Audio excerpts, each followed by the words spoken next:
started. Let's get started. Good afternoon, good morning to everybody. I'm on the West Coast, so it's the morning time, but very excited to give this talk with you guys. Um, let's get started. So the topic of my presentation today is creating our own spaces, leveraging software development to ignite our passions. I thought this topic would be very important because, for me, I've been able to create some spaces in tech, and I think it's important to highlight like how I did it, and also be able to let people know that it's something that we can all tap into. Tech is a very growing field. I know a lot of you guys here are interested in getting more into tech, so I just think it's a good it's gonna be good. It's gonna be good. Let's kind of just get the intro going. My name is Ebrima Jobe. I'm 28. Based out of LA. I'm from the DMV, Silver Spring specifically. Went to school at Hampton. I studied computer science. Few companies I used to work for: Accenture, Amazon, Pro Tennis, and currently I'm working as a freelancer for different software engineer products. I'm also a tech founder for a few different startups, which I'll talk about later. And for fun, I'm a DJ. For those of you guys who don't know, I've been DJing since like my freshman year of college. So that's like 10 years.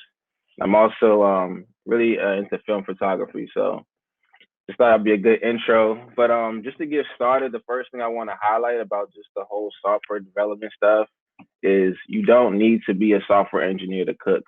And I say that because I know for me, my situation is a little different because I am a software engineer, but I think it's important to know that you don't need to be a coder or engineer to be able to get software done. And I'll give you a perfect example why. So this is my partner, David Ume. We went to school together at Hampton. We're really good friends. We actually reconnected last year at Afrotech. For those of you guys who don't know what Afrotech is, it's a tech conference founded by Blavity, and it's basically for Black and Brown people who want to get more tapped into tech. And it's a space where you can go and, there's recruiting going on. There's companies there giving talks. There's keynote speakers, and it's just an opportunity for us and for people who want to get more into tech to be able to, just learn more and just figure out what type of space they can fit in. So David, so we I didn't even know he was gonna be in Afrotech. I just saw him there because he's the kind of person that just loves to tap in and get connected to things. He's an entrepreneur in the cannabis space. He has his own startup called High Speed. And once we got a chance to connect, he told me about an idea he had for a music betting concept, which for me, just my background as a DJ and stuff like that, I thought it was pretty cool because and I've never heard of anything called music betting. So basically, he gave me the whole spiel, the whole rundown, and I'll give you an example of what he means of like a music betting. So people, fantasy sports is a really big deal. People are really passionate about sports to the point where they're willing to put their money up on different things. And I feel like people are just as passionate about music. There's a whole bunch of music debates about random stuff. People are really serious about their artists, and the goal for that he wants to create is like a space where people can actually put their money where their mouth is and actually use their intuition in the music industry to be able to like place wagers and just compete with people. So an example of this is one of the bets that we had. J. Cole actually was releasing some stuff. He kind of was very vague about his release. He wasn't sure if it was a Puma release or a music release. I'm not sure exactly what it was at this point, but an example of like a music bet that we would have, like let's imagine an artist like Drake. Let's say Drake is dropping a new record on Friday. We could have a bet pretty much saying like, do you think his song is going to chart number one the first week, which is pretty hard to do, but it's Drake. You never know. He might just do it.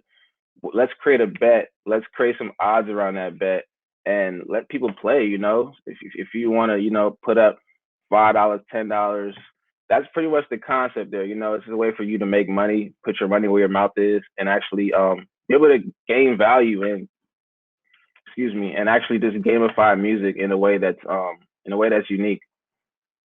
Currently, this is some of our stats right now. We're currently in beta. If any of you guys want access, I'll definitely would add you so you can kind of get the experience what we're trying to build. So far we've had over 400 bets placed. We've had 50 different games. We had games around the Grammys. We had games around different releases.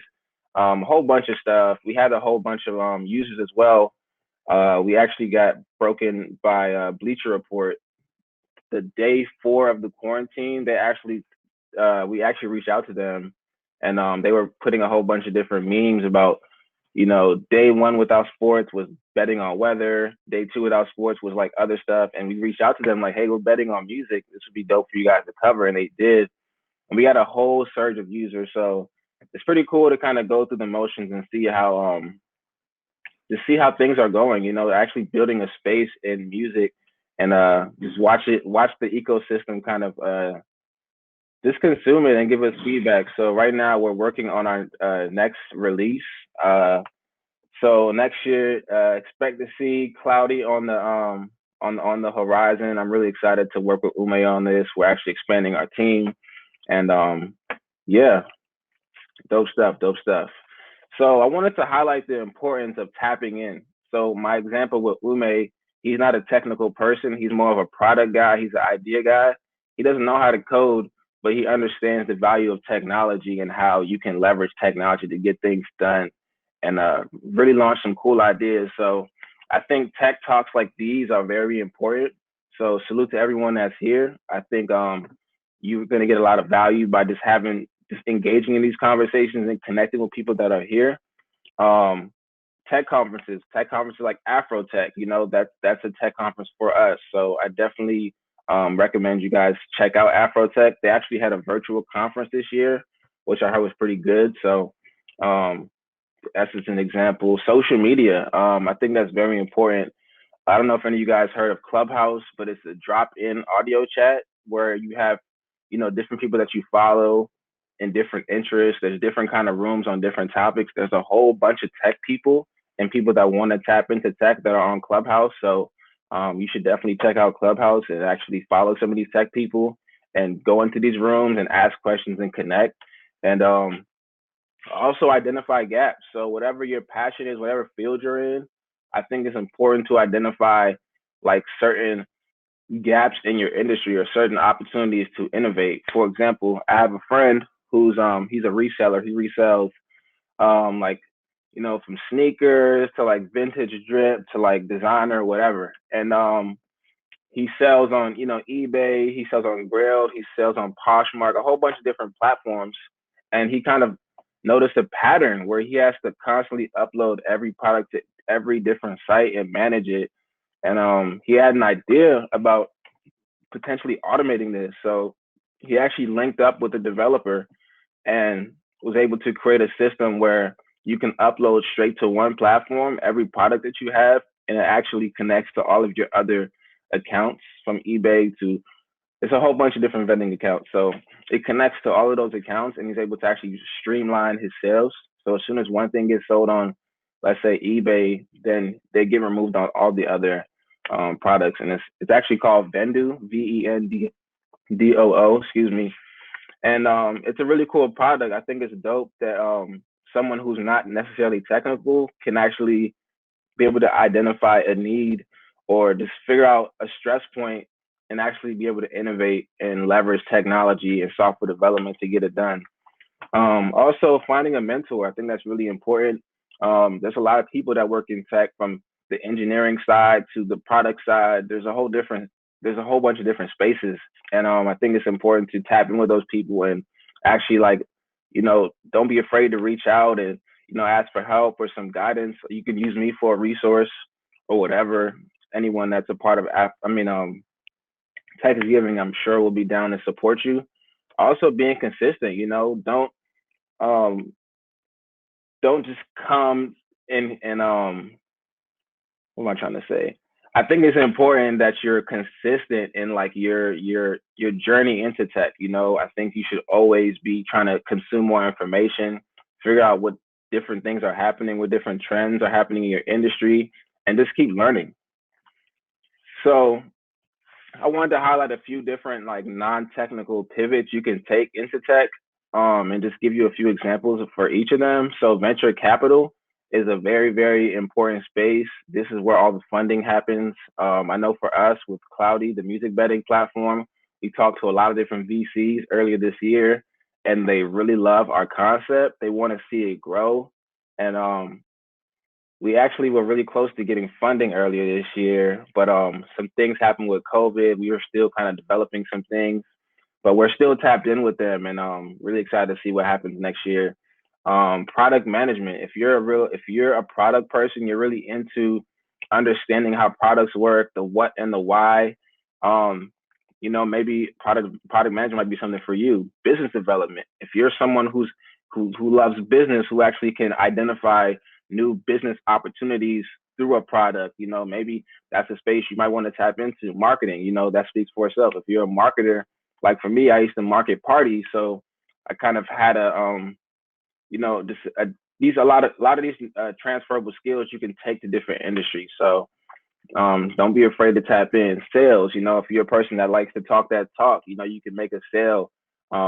Maybe you can potentially align yourself to things that's happening in tech and be able to add value there. Scrum Master, is a position where you're kind of managing engineers, making sure features get done and holding people accountable. And if you're that kind of person, you should maybe look into Scrum Master. Customer success is a role where you get to work with customers. You're able to manage people and actually be able to see things through, make sure that people are happy. Like if you like to make sure people are actually getting value for things, that might be a role for you.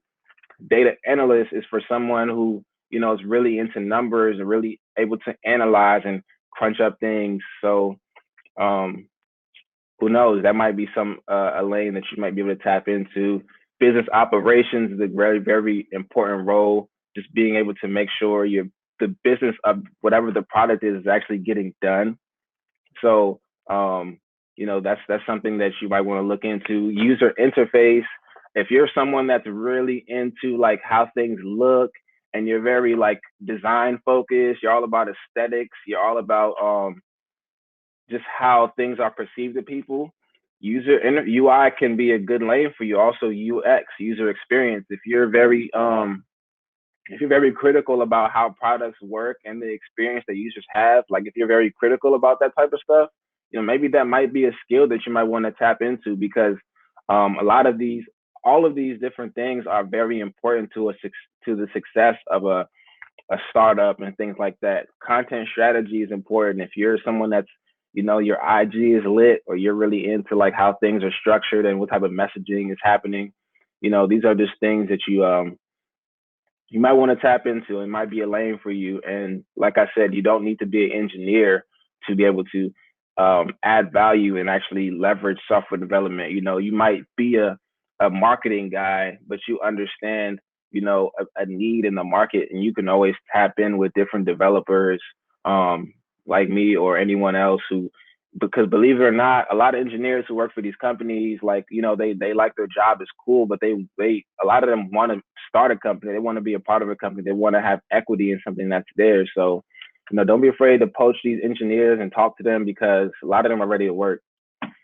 But about software development, I can tell you about how I became a software engineer. I did have a CS degree, but I can be honest and say I wasn't really a software engineer like that. I didn't really know how to build products. I didn't know how to, actually build a web app or a mobile app or whatever. So I actually did a boot camp a few years ago. These boot camps are pretty popular now. That's how a lot of people are getting off the ground into tech, into software engineering without a degree. And basically, it's just a 2-3 month program where you're learning how to code, you're learning how to build apps from the start, you're learning back end technology, you're learning front end and how it all comes together. And it can be really expensive, but there's a lot of programs now that are you don't even pay any money at all. You actually it's free and you actually pay once you get hired somewhere. So it's definitely something you might want to look into if you are someone that wants to get into engineering. You like building, you like being able to problem solve and you have that type of patience, um, definitely check that out. There's a lot of online courses too to kind of show you just like how things work and learning how to code with JavaScript or HTML, or you can also do like self-studying. Like there's resources out there if you want to get into software development or also web development. If you want to be able to build websites, I know a lot of people I know who build websites with like Squarespace and stuff like that, but they're not actually having to code anything. But if you already understand how web development kind of works, or you want to learn how to code, web development might be an easy way to get started, because that way you learn how to build static websites, and then from there you can also learn how to add software in there where things are connected to different systems. And I hope that makes sense. And also passion projects. Passion projects. If you have an idea to build something just for fun or just to like play around or automate some things, like that's definitely something to look into if you want to be a software engineer. But to move on, I want to talk about Chicken and Mumbo Sauce. So Chicken and Mumbo Sauce is a event brand. Oh, sorry, I see a question. When you're trying to get into tech, do you think courses must be taken, or are there career opportunities where someone could receive training without taking courses prior? Um, sorry. Okay. Receive. Yeah, so if you're trying to get into tech, um, there are courses I feel like you can take, but I think the biggest course, I feel like the biggest value add, like for free, for real, I think is to like just tap into these rooms, like tap into these type of conferences, tap into more like tech talks, go on social media, follow some of these brands. Like I listen to Robinhood every day. There's a podcast called Robinhood Snacks, and they're always talking about a lot of things that are happening in tech, new IPOs, new companies, and they really break things down in a way that kind of help you understand things a little bit more. Reddit, Hacker News, TechCrunch, um, Crunchbase. There's like so many different places. I think it's just important to just understand what's going on in tech in your industry. Um, but as far as like career opportunities, I can go back to my last slide, to this slide. These are just different type of roles that you can kind of put yourself in, and you can actually reach out to a lot of these companies. Um, I know a lot of times, you apply for certain roles, they don't come through, but a lot of times you can just go directly to the plug. Like, go to LinkedIn and find some of your favorite companies and figure out who's the hiring manager, who's doing recruiting there, and reach out to them. Sometimes you can message them on LinkedIn. There's also there's a service called hunter.io where you can pretty much tell, it pretty much helps you find the email address of the person you're looking for. So don't be afraid to code email, and keep it short and sweet, and reach out to these recruiters who work in these type of fields. Let them know what you're interested in. Like, hey, I want to get into user interface. Like, I've been studying a few things. Shoot your email. To try to create a call to action to kind of set up a call, or shoot your shot. You're better chances than not to just reach out. You never know where it's gonna take you.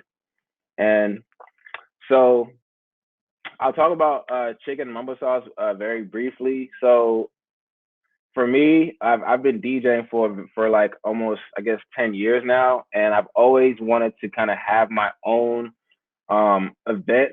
I've always DJed other people's events and parties, but I never had anything that I could call mine. So it actually took me to leave and actually move to LA to actually come up with an idea that I can take back home. So for me, I'm a big foodie. I love food. And just being in LA, you get to really experience a lot of different energies and experiences that really kind of help you kind of get creative and think about some of the things that you can kind of bring to life as well. So I noticed in LA there were a lot of foodie events that were really cool and unique and experiential. And for me, just by being around it so much, I just thought about just some ideas like, okay, what kind of food can you only get where I'm from in the DMV, and I thought about, chicken and mumbo sauce, which kind of felt like a no brainer. I'm like, okay, I grew up on eating chicken and mumbo sauce, and for those of you guys who don't know what mumbo sauce is, it's a how do I describe it? It's like a sweet and sour type of sauce with like a kick that you can only get in DC and Maryland. And you usually get it with like at the carryout, the Chinese takeout. You get like some chicken wings, some fries. You get mumbo sauce, and it's like a real cultural thing. This is really important to us, and I thought it would be cool to really highlight our food, our music, um, and just our culture through an event that we can call our own, create a safe space, and also celebrate go-go music. So go-go music is, how do I describe go-go music? It's kind of like a black rock and roll type of genre. It's very it's a live band experience. It's very high energy, call and response. It's just really fun. I think you have to really kind of experience it for yourself. But what we do with our events is we highlight go-go by, booking different go-go artists go-go bands that we grew up on. And it's really cool to see it grow. We've had over 15 different events. We sold a whole lot of different tickets. We took it to Hampton. We took it to New York. We took it to DC. We took it to Maryland. And we actually grew really fast. We did a documentary with Complex. They had a Mumbo Sauce documentary, and they put us. They wanted us to be in it to talk about our experience about Mumbo and everything. And it's just really fun. It's really fun to kind of see an idea come into fruition and see people consume it like this, because people really, love our events, and it's really dope. And actually, last year we were able to start a new event. It's called Crank Karaoke. So what Crank Karaoke is, it's a karaoke go-go kind of collaboration where, a lot of these songs that we grew up on at go-go, like we grew up on like back in middle school or elementary school, high school, a lot of these songs that really stuck to us growing up. Here's an opportunity where you can actually perform these songs. We have a whole band. We created our own band basically that practice every hot song that we grew up on, and all you have to do is come on stage and sing it. Like hop on the stage with you and your crew, y'all hop on the mic and y'all can sing, sexy lady, like whatever, like it's really fun. And I'm really excited that we're able to bring this to the forefront. And shout out to Walk Like Walt. He built the band, and that's my guy. But let me get to why I wanted to bring the story up. So once we launched Current Karaoke last year, and when we were launching it, I was kind of thinking about ways that I could leverage my tech software development experience to actually make this just make this Current Karaoke thing a little more unique.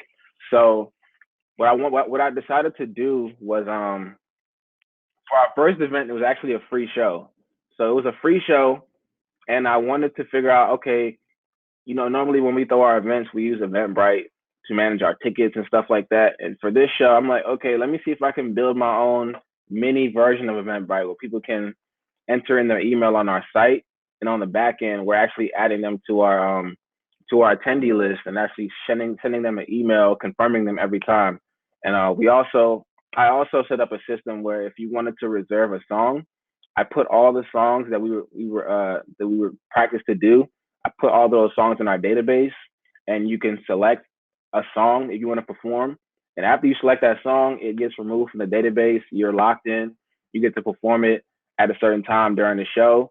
And it's really cool to kind of build like something like that. It was really simple. It wasn't too advanced, but it worked. We had like 700 RSVPs or maybe more. I kind of forgot the number, and people were able to RSVP for our event, and it was dope, right? And then our next show, we decided to make it a ticketed show because we had a whole bunch of success from the first event. We're like, okay, we could charge like $15-$20 for this event, and I think people would really support as well. So since I've already built up an RSVP system, I thought, maybe all I need to do now is maybe add payments. Let me leverage a tool called Stripe, which is the payment processor, and let me see if I can use Stripe to make to add to our site so people can actually pay for tickets. And I also here's kind of a MVP of how that looked. I know the design isn't that great, but it actually worked. You're able to buy your own ticket, and I also charge like a small fee for every sale. And as you can see here, we did pretty well. We sold over 500 tickets, and we made over $2,000 just in processing. And time I didn't think too much of it when I added a fee, because Stripe takes out a fee as well. So we're actually paying some of that money to Stripe. But as I started seeing that number grow, I'm like, wow, like this is how Eventbrite makes their money. This is how they cook. Like this is what they do, and this is their revenue stream. And like once the event was over, I really had time to really reflect and think about this. I'm like, okay, like maybe I can keep doing something like this in a way where we can have our own event space, like just have our own community. So that really sparked up a new idea I had. So, I don't have to always throw an event to be able to make this happen. Maybe I can build a platform where other event organizers can, create an account, or, create an event and manage their attendees and sell tickets and get paid. Like what if I can create a space like that and see it flourish, And this is when the concept for social ticketing got started. And I started working on this late last year, and I actually planned on launching this year. But as we all know, with everything with quarantine and just with everything going on now, it's been really hard to see that kind of come in fruition. So it's kind of on tuck right now. I'm not really sure how the event scene is going to look after this. So who knows what's going to happen? But I'm really excited I was able to build something like this, even if it's just for the experience. Here's an example of how like the manage event page would look like. And basically, we're just an event discovery platform for us by us. I think it's important to create safe spaces for us, because Eventbrite and a lot of other event ticketing, event technology platforms, they're not built by us. I mean, yes, we can use them, but it's not really something that's actually benefiting us in the long run. I think it's important that, for us, I think like Black people, we run a lot of culture. And I think a lot of times we align our culture to other platforms that don't really look like us. And I think it's important that, as someone, as a group of people who kind of, we run things, like I think we need to empower ourselves a little more and create our own spaces so that we can be the ones benefiting in the long run, so we can provide more opportunities to other people that look like us. So that was the whole inspiration behind it. I'm really excited to see what happens next year with events, because I would love to put this out there in fruition and see it grow and um link up with cool brands that I think would kind of appreciate something like this. So that's a little bit about that. What else can I say about this? So actually, I'll talk about that later. But just for like some takeaways I wanted to talk about today. Figure out figure out what you want to do. Figure out what your passions are. Um, think about some of those transferable skills you have. If you're a good negotiator, like maybe you can be in that type of space in tech. Whether it's through a job working somewhere, or it's actually if you have an idea to launch a startup, or you have an idea to I guess change the way I don't know. If you have any idea that you can potentially turn into an app or a startup, like don't be afraid to build on those ideas. You don't need to be an engineer. All you need to do is tap in with engineers, and there's engineers everywhere. You can literally go on LinkedIn. You can look at people that were here in Texas giving a lot of engineers here. If you want to talk to me, if you have questions, feel free, to reach out to me as well. And just, yeah, don't be afraid to shoot your shot. Don't be afraid to pitch. I know for me personally, if I have an idea for something, if I'm working on something, I don't like working in silence. I think it's important to speak your ideas into existence, talk to these ideas with different people. Um, I mean, obviously be smart about it because some people like to steal, but for the most part, I think me being able to speak about my ideas kind of helps them happen because my friends and people around me can hold me accountable and ask me like, "Yo, so how's the social ticketing going? How's Cloudy going?" Kind of helps me stay on top of things. So yeah, just be resourceful. Always look for talent. Don't be afraid of tech, and I kind of look at it like a sports team, like a basketball team. Like you have different players for different roles. And as I was saying here, these are all different roles that people can play on a team. You need a little bit of everything of this to actually see things through. So yeah, don't sleep. I think this is a very important platform. I appreciate you guys for listening to me today. If y'all have any questions, feel free to shoot them.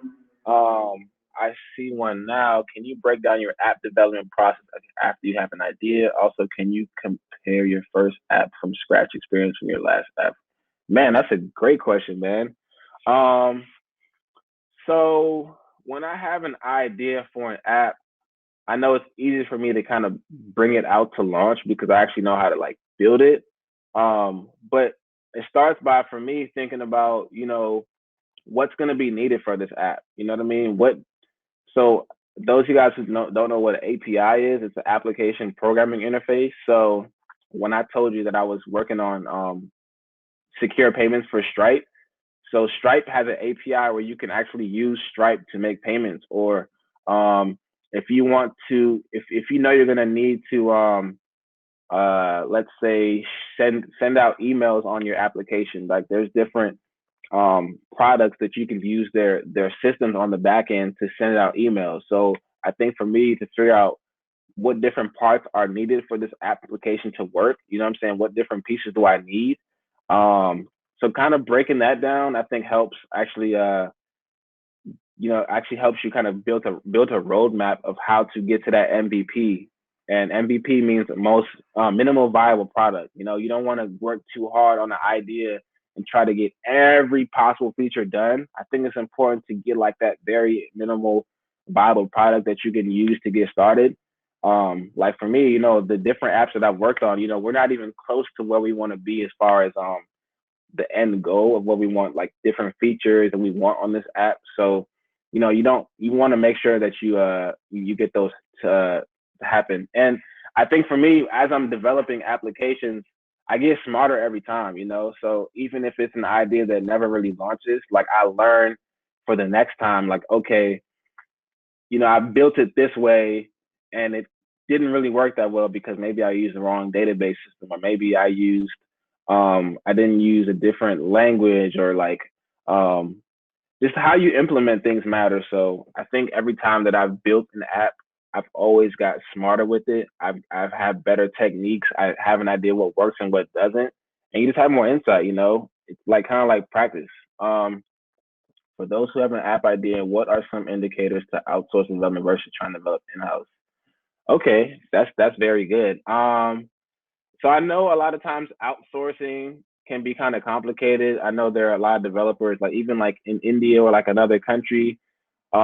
There could also be like some challenges, like communication challenges, because you're not physically meeting this person. You don't really know them, excuse me, that well. But I tend to find people in house. I think for the type of resources that we have now, like it's not that hard to find engineers here, based here.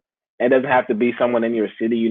Someone who just looks like you that might be on the other side of the country. Like actually being able to like reach out to these people and like sign those NDAs where your things are secure, and figure out who really wants to build with you. Some people might seem like they're interested for real, but they might not really be down to work, or they might give you the runaround. So you have to make sure you're aligning yourself with someone who's just as passionate as you are. Y'all share similar interests, and they want to cook. You know what I mean? We just had a call with this guy from USC who's like a machine learner type of software engineer guy. He's really into data. He's into music. and he wants to work with us on the music betting platform. He understands it. He actually gave us a lot of ideas, and we're willing to like really have him a part of our team and potentially give him equity because I feel like the value that he can add to what we're trying to build can be really big. So, don't be afraid to reach out to those people, have those conversations because you learn, even if they don't want to work with you, I feel like a lot of times you get more insight by talking to people who understand software and stuff like that. How would you suggest pitching software solutions and products to upcoming brands in creative spaces? Just pitching. Um, that's a great question. So I think you need to just like talk about the value that you want to add, like that you're adding. If you have a certain idea, or you already have built something that can benefit someone else in a different industry, like reach out to them.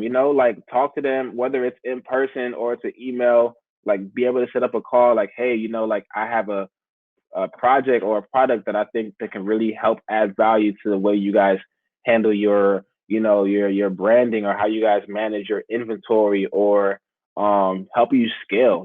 I think technology is really a really good tool to help you scale your business.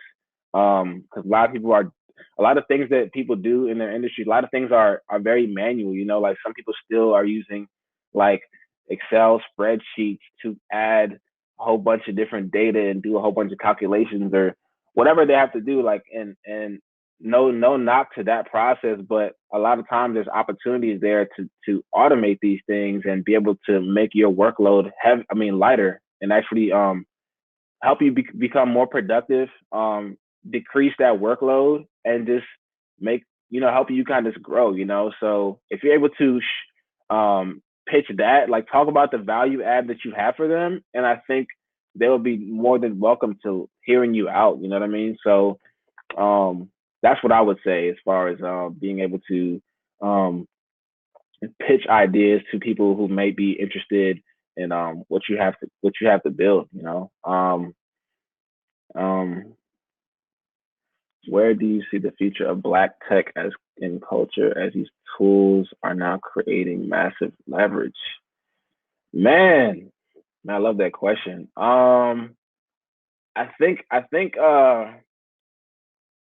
I think the opportunities are endless, man. I think the more that we start to hone in on our own ideas and not just be like consumers of different products, because a lot of times there's products out here that we see that we use which are cool, but it's like maybe in your mind they suck, like in your mind it could be way better. Like you see a whole bunch of opportunities to improve it. Sometimes it doesn't matter if you're the first person to do it. Like you don't have to be the first person to do it to create your own space. You know what I mean? Like Eventbrite makes like millions and millions of dollars. You know what I mean? I'm not really competing with Eventbrite. I want to create a space where I can even just have like 5% of that market. You know what I mean? Like that would really be able to help us really grow fast, even if we have a little piece of that market. So I think the more we start to really see the value in like supporting Black and working Black and creating our own spaces in Black, I think that we can win. You don't have to be the next Facebook or whatever. Like you don't have to be the next big brand. I think as long as you have a solid idea, you're able to build a team, you're able to collaborate, you're able to get things done. I think, and I'm being hopeful. I think that we can really crush it, man. Especially as more of these type of conversations are happening, more of these conferences, more people are getting tapped into tech. Um, I think it's important to make that pivot and just figure out how tech applies to what you do. What are your passions like? And yeah, man, just definitely just build, man. Use our culture. Like we have a lot of influence out here. So I think if we pivot that influence in the right direction, I think we can win for sure, for sure. Um, do I see any more questions? Feel free to send any more questions too, man. This is actually my last slide. Um, if you guys want to connect with me, this is some of my information. Feel free to reach out, email, LinkedIn, or social media.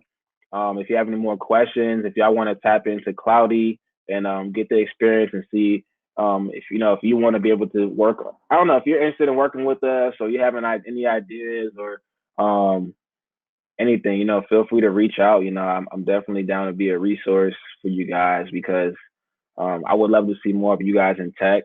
Um, and even if that's in, engineering as well, if you want to be a software engineer, you've been thinking about it, you know a little bit about a few different things from JavaScript or Ruby or different languages, and you want to learn more, feel free to reach out to me as well. I could be a resource for you. And yeah, man, I want to see you guys win. Thank you guys for tuning in.